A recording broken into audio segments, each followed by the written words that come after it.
ગુજરાતમાં વર્ષ 2023માં લાંચ લેવાના કેસમાં ગૃહ વિભાગ પ્રથમ ક્રમે છે, જ્યારે બીજા ક્રમે પંચાયત વિભાગ આવ્યો છે. ₹100 થી લઈને ₹15 લાખ સુધીની લાંચ લેતા અધિકારીઓ એસીબીના છટકામાં રંગેહાથ ઝડપાઈ ગયા હતા.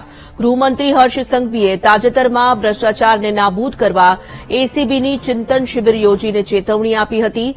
તેમ છતાં એન્ટી કરપ્શન બ્યુરોએ રજૂ કરેલા આંકડામાં લાંચ લેવાના કેસમાં ગૃહ વિભાગ મોખરે રહ્યો છે. ગૃહ વિભાગમાં 66 કેસમાં 94 આરોપીની, બીજા ક્રમે પંચાયત વિભાગમાં 35 કેસમાં 66 આરોપીની, ત્રીજા ક્રમે મહેસૂલ વિભાગમાં 25 કેસમાં 32 આરોપીની ધરપકડ કરાઈ હતી. એક વર્ષમાં 199 કેસમાં 276 સરકારી બાબુઓની લાંચ લેવાના કેસમાં ધરપકડ કરાઈ.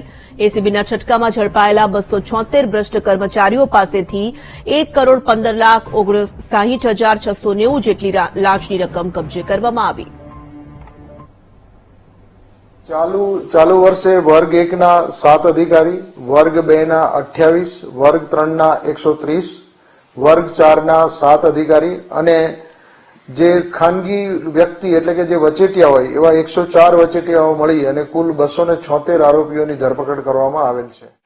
સૌથી વધારે મોટી લાંચની રકમ ₹15 લાખ નાયબ કાર્યપાલક ઇજનેર વલસાડના હતા પંચાયત વિભાગના. તેઓ ₹15 લાખ લાંચ લેતા ઝડપાયેલા છે.